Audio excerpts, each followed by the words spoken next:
우리의 삶은 코로나 발생 이후 많은 변화를 겪게 되었습니다. 코로나19를 기준으로 이전과 이후의 시대가 완전히 변했다고 말할 정도로 확연히 구분되는데요. 그런데 이러한 변화들은 코로나19로 인해 새로 생겼다기보다는 이전에 존재했으나 코로나가 방아쇠가 되어 이러한 변화들을 앞당겼습니다. 우리 사회에서 서서히 변화되고 있던 부분들이 이 코로나로 인해서 우리의 삶에서 체감될 정도로 빠르게 변화한 것이지요. 이렇게 우리에게 빠르게 다가온 변화는 단순히 질병이 없었다, 생긴 것 이 자체를 넘어 사회, 정치, 경제, 문화, 하다못해 우리의 삶의 소소한 일상의 전반에 걸쳐 막대한 영향을 끼쳤습니다. 예를 들자면 코로나로 인해 이 비대면 사회가 당연해지면서 각종 기술들이 일상으로 스며들었습니다. 우리의 일상 속에서 사람 대신 이 주문을 받는 키오스크가 자리 잡게 되었으며 마트에 직접 장을 보러 가지 않아도 클릭 한 번, 또 손짓 한 번이면 다음 날 새벽에 필요한 물건들과 재료들이 도착해 있고 또 집에서 내가 먹고 싶은 음식을 어플을 통해서 결제하기만 한다면 아무도 만나지 않고 따뜻한 음식을 받아볼 수 있게 되었습니다. 또한 이러한 변화들은 비단 우리의 생활뿐만 아니라 우리의 신앙생활과 교회까지도 영향을 미쳤는데요. 코로나19는 참으로 부끄럽게도 이 교회의 민낯을 여실히 보여주었습니다. 코로나 상황 속에서 교회가 보여준 모습들은 이기적이고 또 독단적인 모습이었는데요. 우리와 함께 살아가는 이들을 바라보지 않고 또 우리의 이웃들을 바라보지 않고 대면 예배를 강행하겠다는 태도, 또 죽어가고 아파하고 있는 이들에게 하나님의 벌이 내린 것이라는 혐오와 이 배제의 말들은 더욱 우리의 부끄러운 모습들을 드러나게 했습니다. 아울러 나만 바라보는 개인적인 신앙을 강조하고 혹은 부자가 되거나 혹은 성공하는 모습만을 바라며 신앙생활을 하는 이러한 기복신앙 등의 우리의 부끄러운 모습들은 사회 문제와 교회의 사회적 책임에 둔감하도록 했지요. 세상의 빛과 소금이 되어야 할 교회는 세상의 변화를 감당하지 못하는 교회라며 조롱의 대상이 되었고 또 지탄의 대상이 되고만 것이죠. 교회는 세상을 위해 존재하고 또 이 땅 가운데 하나님 나라를 이루어야 하는 일에 동참해야 했으나 우리의 신앙 또 우리의 모습은 이러한 사회적 책임에 둔감했습니다. 교회 건물이 크고 또 사람이 많이 모이며 예배의 외적인 모습과 형식에 집중한 결과였지요. 이와 같은 모습들은 우리가 머리로는 또 교리적으로는 하나님의 말씀을 많이 듣고 또 많이 알고 있다고 하더라도 우리의 현실 속에서 이를 삶의 실천으로 또 사회적인 책임으로 드러나지 못한 모습이었던 것입니다. 그래서 이제 우리가 포스트 코로나 시대를 보내는 우리는 이와 같은 모습에서 어떻게 탈피하여 변화할 것인가, 또 어떻게 우리가 교회의 본질을 회복하며 나아갈 것인가를 고민하는 문제에 직면해 있는데요. 오늘 이 고민을 가지고 나아가는 우리가 또 우리 교회가 오늘 말씀을 통해 이 문제에 대한 해답을 찾아가길 원합니다. 예수님의 모습을 바라보고 우리는 어떠한 모습으로 오늘을 나아갈 것인지, 또한 우리 교회는 어떤 모습으로 변화해야 하는지를 함께 바라보고자 합니다. 우리가 오늘 읽은 이 말씀은 요한복음에서만 등장하는 예수님의 첫 표징 사건입니다. 우리가 너무나 잘 알고 있듯이 가나의 혼인잔치에서 일어난 사건이지요. 우리 함께 1절과 2절 말씀 읽어보도록 하겠습니다. 사흘째 되던 날 갈릴리 가나에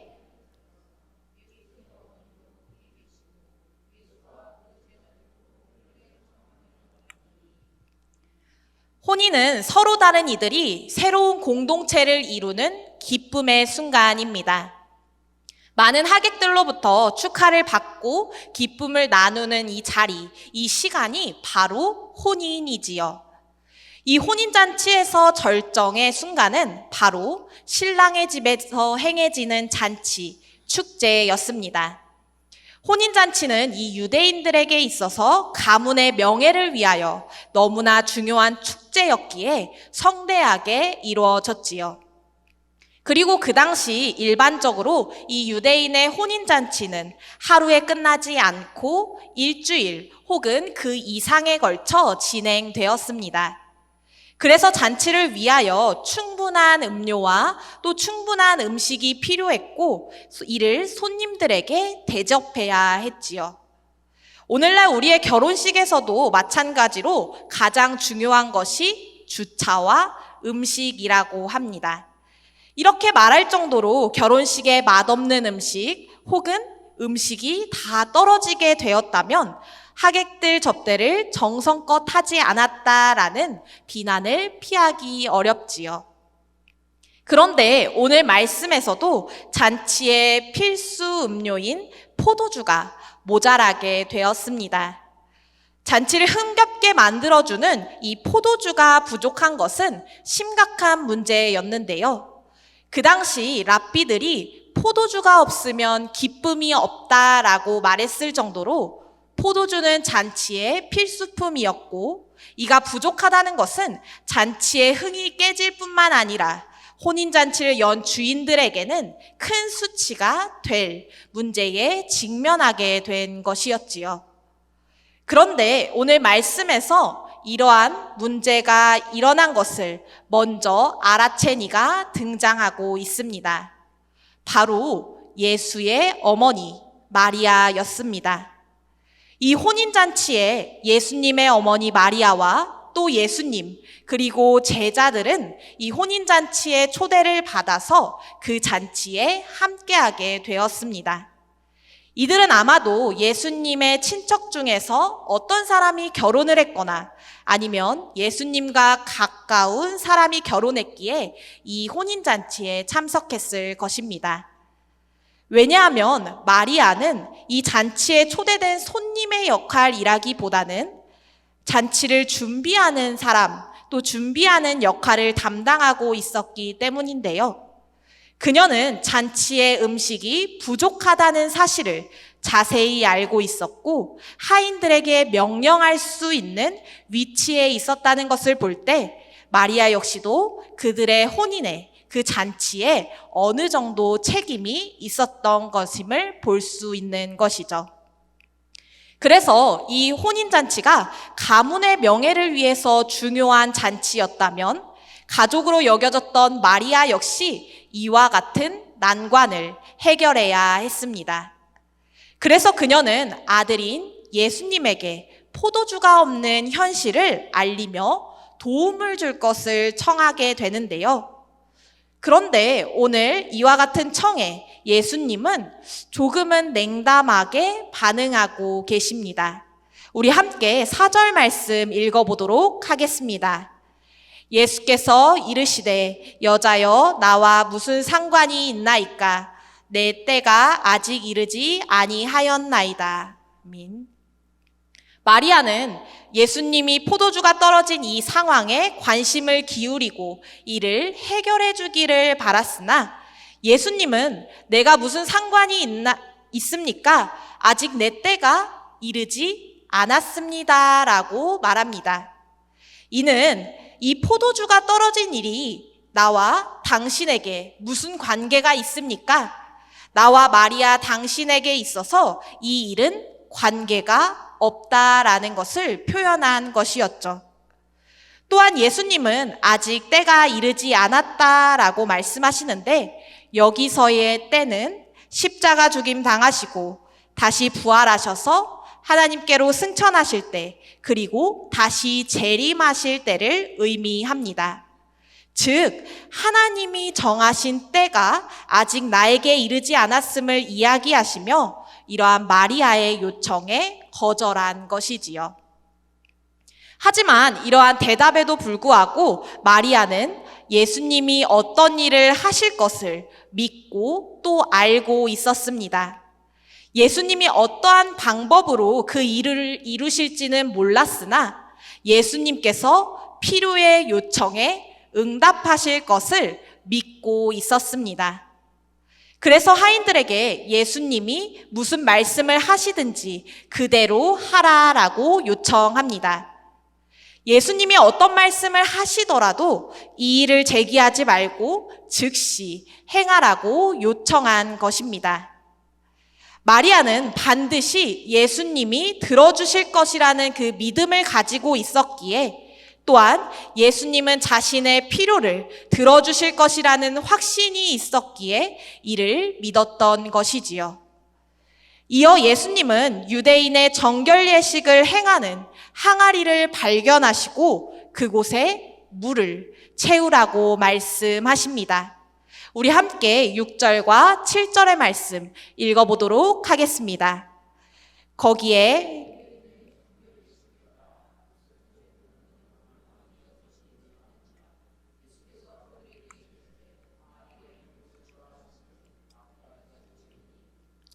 이 항아리들은 유대인들의 정결 예식, 종교 의식을 위해 사용되던 항아리였습니다.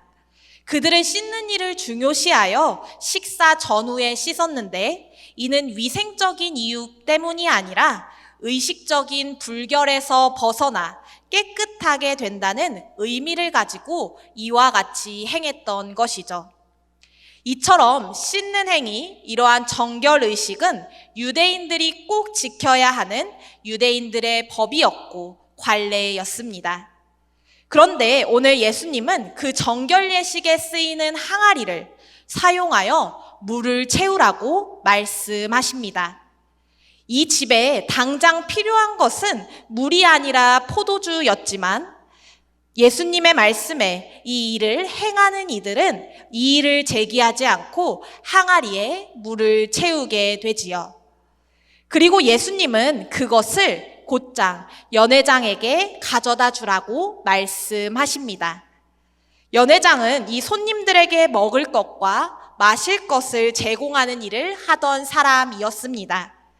그래서 이 새로운 음식이 나오기 전 먼저 연회장에게 맛보게 하는 것이 관습이었는데 항아리에 물을 맛본 연회장은 포도주가 어디에서 왔는지 알지 못했고 이 포도주를 좋은 포도주라고 칭찬하고 있지요.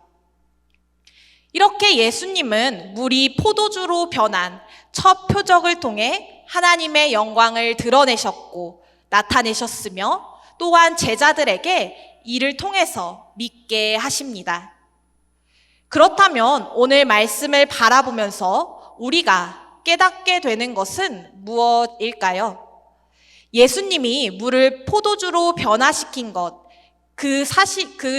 사건이 사실인지 아닌지를 또 그것을 보여주신 그 자체, 그 사건만을 바라보며 오늘 우리가 그 말씀을 이해해야 할까요?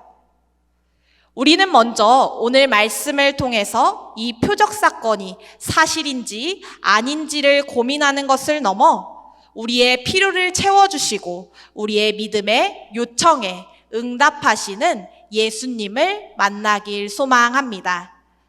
그때의 상황은 이 잔치에 포도주가 다 떨어져 있는 상황이었습니다. 하지만 예수님은 이러한 이들의 상황을 들으셨고 이들의 필요를 아셨습니다.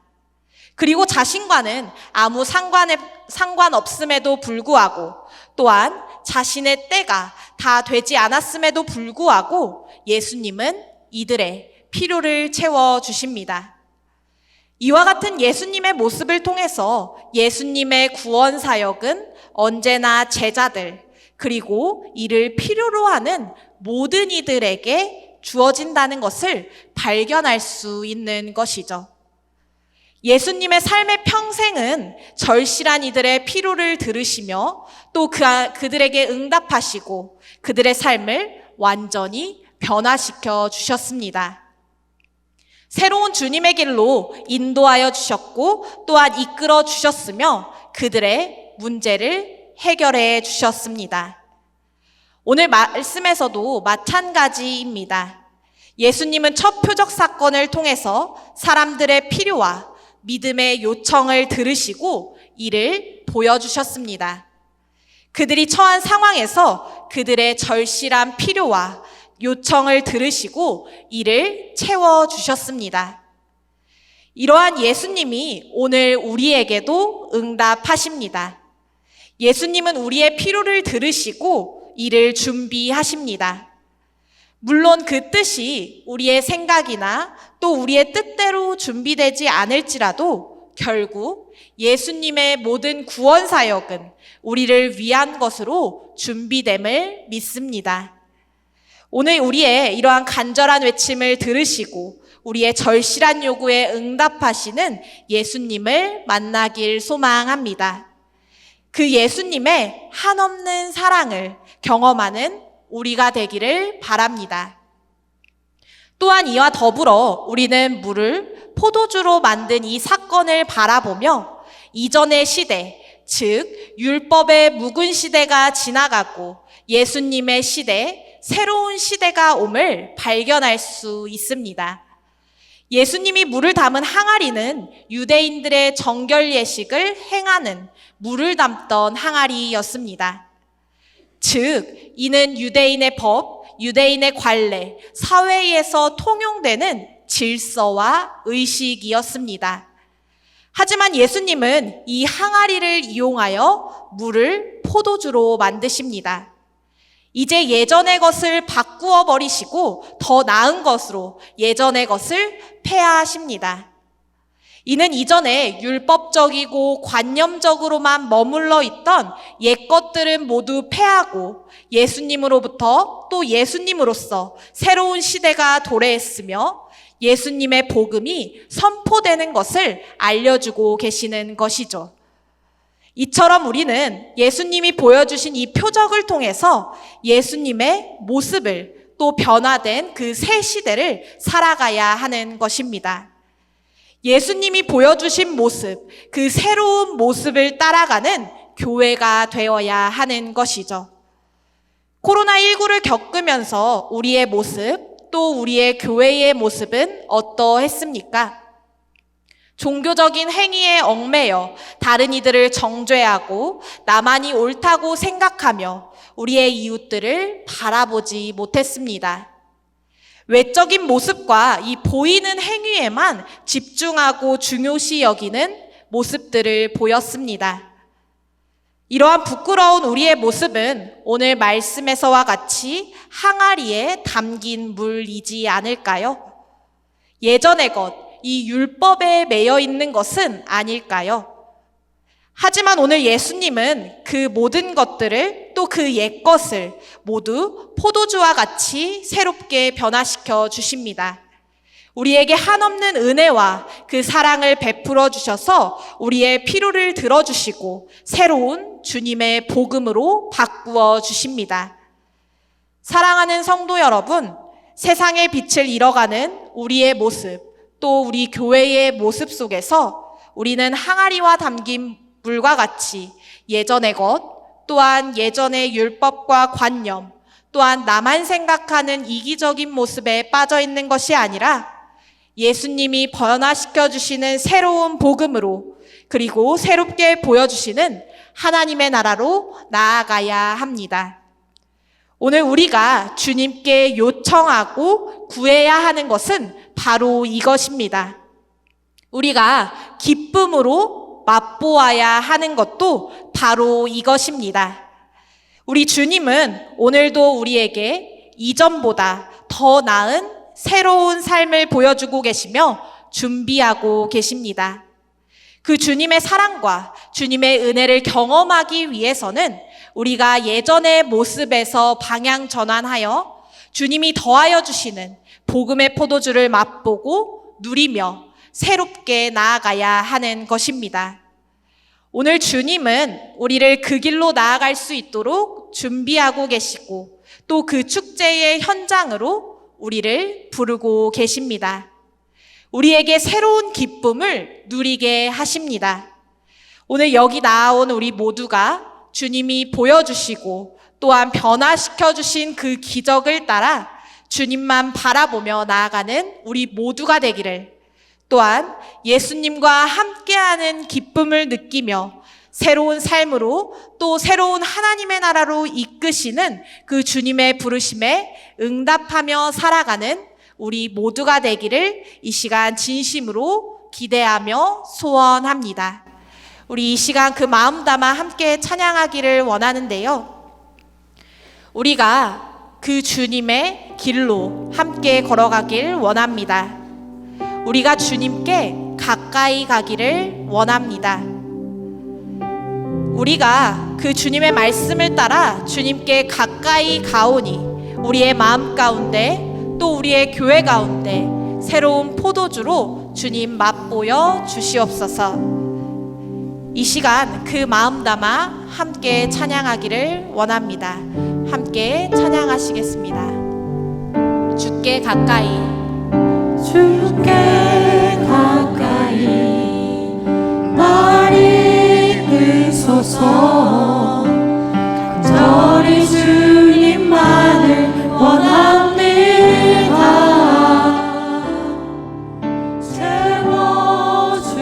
채워주소서. 주의 사랑을 진정한 찬양 드리시길. 주께 가까이 나를 이끄소서. 주께 가까이 날 이끄소서. 간절히 주님만을 원합니다.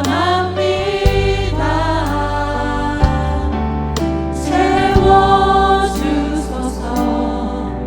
주의 사랑을 진정한 찬양 드리소서. 다시 한번 찬양합니다. 주께 가까이 날 이끄소서.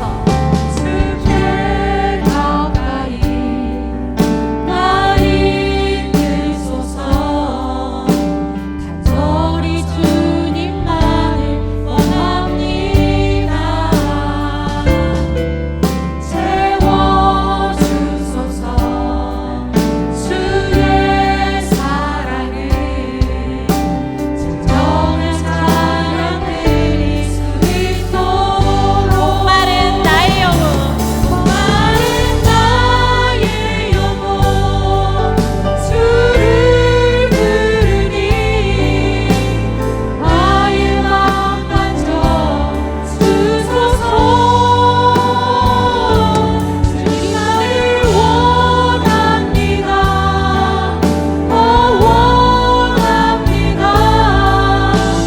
나의 맘 만져주소서. 이 시간 다시 한번 찬양할 텐데요. 우리의 마음 담아 아버지 주님께 가까이 간다고 고백하며 이 시간 함께 찬양하기를 원합니다. 주께 가까이, 주께 가까이 날 이끄소서. 간절히 주님만을 원합니다. 채워주소서. 주의 사랑을 진정한 찬양 드릴 수 있도록.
우리가 옛 모습, 이전의 모습을 벗고 주님이 더하여 주시는 새로운 모습, 그 복음을 따라 나아가기를, 그 기쁨을 맛보며 나아가게 해달라고 이 시간 간절히 주님의 이름 한번 부르시고 함께 이 시간 전심으로 기도하시겠습니다.